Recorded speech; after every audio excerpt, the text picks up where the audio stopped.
I grew up with really positive, toxic positivity, but not the acknowledgement and recognizing what actually happened to you. It was more so, let's sweep it out under the rug. Let's acknowledge that it happened and let's move forward without actually processing how it made us feel now that we're actually aware of what did happen to us. It doesn't have to become your identity. It doesn't have to become your entire life. You can move forward and learn from it, but you have to take the steps. Hey everybody, welcome to another episode of Evolve Ventures, where we are making evolution possible for growth-minded humans through vulnerable lessons, stories, and data and technology. I am your host, Bianca Thomas. And I am your host, Emilia Smith. Welcome back to another episode. Hopefully you got all jazzed up by our last episode, 139. If you haven't, go definitely take a listen to that. For episode 140, you are not defined by your trauma. We are really trying to drive through this message that the title really has in here, that you, my friend, are not defined by your trauma. This was one thing that we did an event on, an Out of the Mud event, and it was, I remember I was shaking. It was like a year ago. Yeah. It was like, yeah, I was shaking. I was nervous. It was so deeply intense, but I'm glad that we're bringing this thing back around, because I definitely believe that the conversation around trauma is so localized and such like a negative connotation.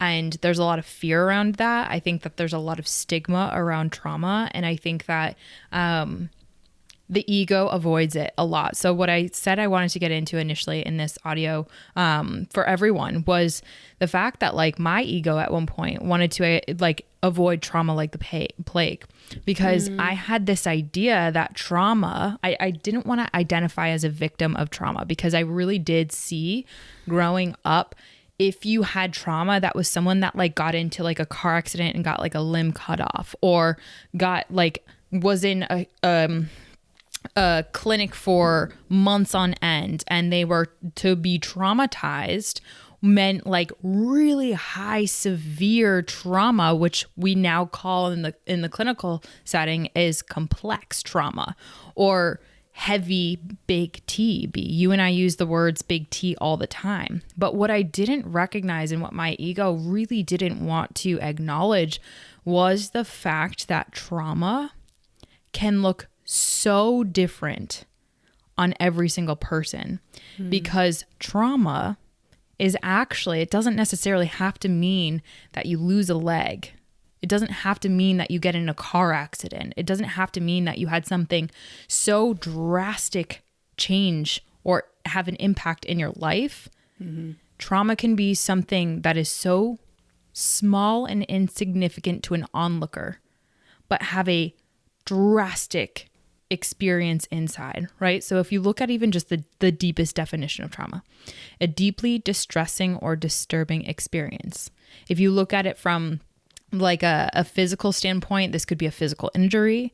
It can be an emotional distressive response. It can be so many different things. And in the clinical term, we can classify it in so many different arenas. But essentially, like, I want to stand with those people and help anyone who might be out there that never wanted or knew that it was okay to face their trauma and face the experience that they had that was deeply distressing for whatever reason you might have, and help you feel safe in actually taking a first step forward and saying, I have experienced trauma.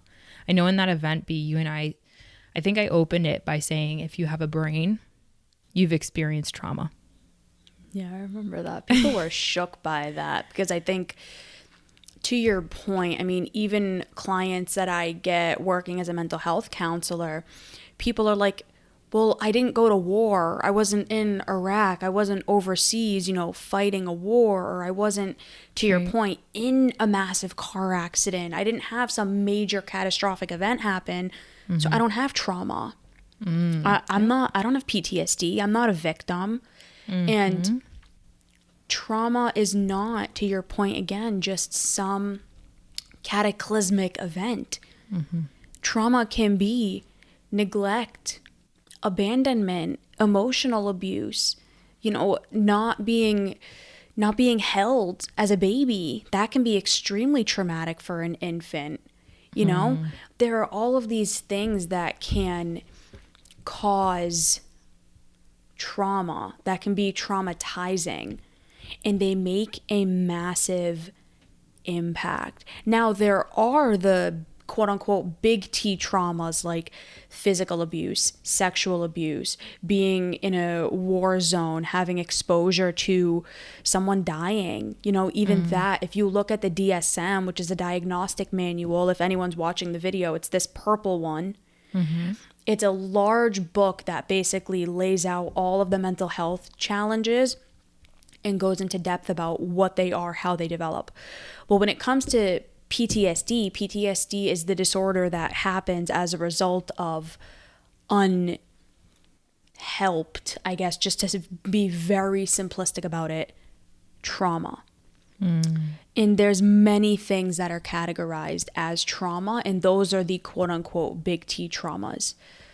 There's not a high percentage of people who experience big T trauma, and there's an even less percentage of people who actually end up developing PTSD, right? Based on the clinical textbook, right? But to your point, every single one of us has experienced trauma in one way, shape, or form. And the number one way to overcome it and to not be defined by it is to actually acknowledge that fact. Because if you cannot acknowledge the fact that you had something happen to you, it is going to keep being something that's dangled over you and that's negatively impacting your life without you understanding why. So I will give a perfect example.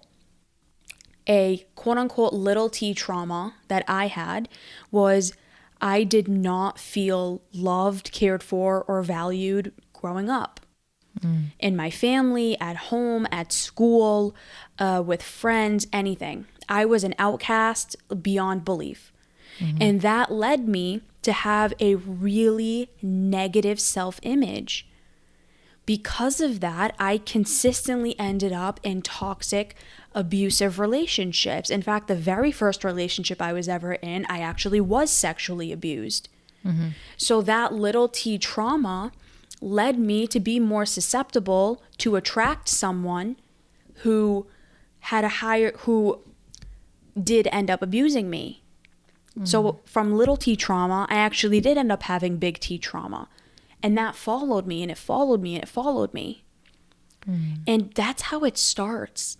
It's these little things that just keep happening over and over and over that we don't notice.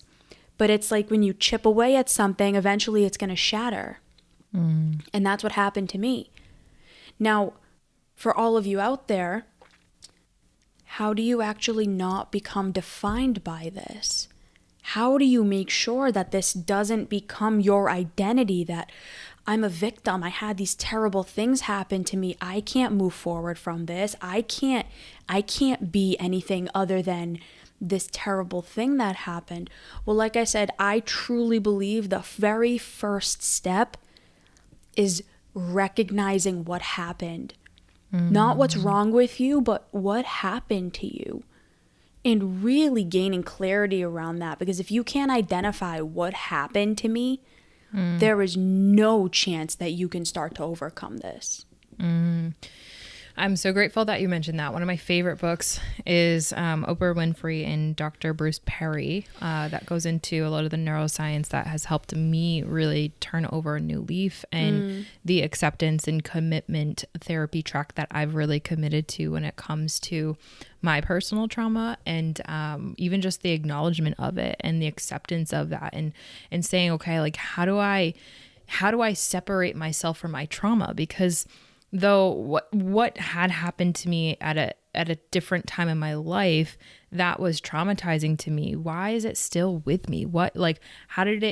How am I still stuck in this regard? And a great example, if you've been listening to the show, you know, I never really identified, because again, my ego was running away from this victim mentality because it feared, like I'm big and strong enough, like I am not a victim, right? And I don't have trauma like that. I'm not corrupted, or I'm not, all of these thoughts that were very much conditioned in my upbringing of like, if you have trauma, then something is wrong with you. Damaged, dirty, shameful, broken. All of these negative connotations that came with it. So of course my ego is going to be like, yeah, I don't have trauma. I'm fine. Right. And hence why I'm coping in all of these different non-adaptive ways that aren't actually serving me and further traumatizing me. You know, it's interesting because I've had huge memory gaps my entire life, but no one ever asked me what happened. No one ever asked me. I'm like, you know, I wonder why that is. And it's really hard to even look at that from this frame, because it's like, that's how untrauma or how unaware the people were around me in terms of their sensitivity to trauma, because it wasn't something that was collectively acknowledged in social settings. It wasn't something that was mental health positive, right? I didn't necessarily grow up. I grew up with really positive, toxic positivity, but not the acknowledgement and recognizing what actually happened to you. It was more so, let's sweep it out under the rug. Let's acknowledge that it happened and let's move forward, without actually processing how it made us feel now that we're actually aware of what did happen to us. So for my memory stuff, looking at that, it was like, holy crap. Okay, yeah. No, there's definitely some trauma underneath there. And admitting that was the first step. Super, super hard. However, to recognize that something, okay, multiple things had traumatized me multiple times. And because my brain was wired in that way through the deeply distressing experiences that I've had, that a lot of people would never want to ask me about or even be remotely sensitive enough to see what had occurred, because of that, re-traumatizing, right? So all of these cycles, all of these patterns end up being created, but it's like, okay, well, let's zoom out of this. Do we feel even remotely capable of separating ourselves from our trauma? Now that we're working with our trauma, accepting it, loving on it, you know, healing, understanding it at the neurochemical level, how has it been integrated into our identity that we are broken? That we are, you know, I remember having a fixed mindset around this, and I thank the Lord to my partner, Alan, because he said, hey, you have a fixed mindset around this memory thing. You literally don't believe that it's going to get better. So if you don't believe that it could get better, why would you ever work on it? Whew, that was tough pie to swallow. Heavy mirror. Big mirror. So to that extent, you know, separating and being able to work through it, acknowledge what trauma you've experienced and actually feel. A lot of people, a lot of clients that I have come to me and I don't really have the words to express how I feel about this. I wonder why that is. You know, did you have an upbringing that really looked at what are some words that label your experience emotionally, right? No, there was no vocabulary in my household. Okay, so let's start working through our trauma while simultaneously saying, okay, I am not my trauma. That was one of the biggest things that we said in the event. You are not your trauma. You don't have to identify with it now that you are no longer getting traumatized. And I think a part of that is realizing that it's important to acknowledge, work through, and accept what had happened to you. It's also important to create space and acceptance to move forward and evolve, knowing that that's a deep, beautiful piece of you. I think a big part, just to something that you said, a lot of people can't allow themselves to feel the emotion of their trauma. A lot of people who have experienced trauma, a big part of it is a fear of what's going to happen if I do let myself feel this. That was me. What's going to happen to me? Is the pain ever going to go away? Am I going to be normal? Is this going to completely take over my life and that's it? I'm just going to feel this horribleness. That's why people that's why people dissociate. That's why people numb out, because it's like, if I had to actually feel what it is that happened to me, I don't know if I'll ever be okay again. And it's in that type of self-verbalization, it's in those types of dialogues that people stay stuck. And that's where that over-attachment to the trauma comes in, because you're spending your entire life trying to push down this beach ball, and all your effort is going into pushing down this beach ball under the water so that you don't have to feel it. So you don't have to acknowledge it. And that's how you become so identified with the trauma, because instead of getting help and learning how to accept it, all of your effort is going to shoving it away. And that's what happens with all of my clients that come in who have PTSD. They spend so long trying to shove it away that they end up becoming traumatized by their trauma. Mm-hmm. Not everyone who experiences trauma develops PTSD, but the ones who do, it's because of avoidance. It's because of not being able to learn how. It's one of the reasons, right? It's not the reason, but it's one of the big reasons why. Because you don't know how to deal with it. You don't allow yourself to deal with it. So you just avoid, neglect, numb, dissociate, whatever. The only way you can heal is by acknowledging it. And something that I say all the time, and I know Emilia and I in the past have we had different ideas about this, but I think we have a better understanding about it now together. I am someone, I do not believe everything happens for a reason. I just don't. I do believe some things happen for a reason, but hearing the stories that I have heard working as a mental health clinician, some of the people whose lives and whose stories I've gotten to hear, there is no way that there is some justifiable reason why they had to go through that. You will never convince me. Never. But we get to decide what things mean. And it's not a simple process. And that's what I do with clients. And I know that's what Emilia does with her client. It is changing the narrative about what things you have experienced mean. What it means about you, what it means about your future, what it means about the world, what it means about your lovability, your worthiness, your value. All of these things. How do you not become defined by your trauma? You change the narrative. And it's possible. The very first client I had ever worked with had been in prison for 25 years because he was physically, sexually, and emotionally abused by his parents from childhood. So he developed wild tendencies, wild maladaptive behaviors to cope with it. So he's out of prison. He's in his 50s. And he completely changed his life around because he took control of the narrative. If he could do it, if some of the other people that I've worked with, if I could help them change their narrative, I know you can too. And Emilia and I have done it in our own lives. You know, it is so possible. It is so possible for all of you who are listening. But you have to take the first step in acknowledging that something happened to you. And no, you're not okay.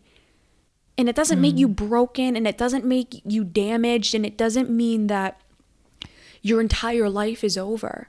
Or you're less of a person. 100%. Less of a man, less of a woman, less of a insert your role here. The way that you become defined by your trauma is by running away from it. And the message that Emilia and I are really trying to give to all of you here is it doesn't have to become your identity. It doesn't have to become your entire life. You can move forward and learn from it, but you have to take the steps.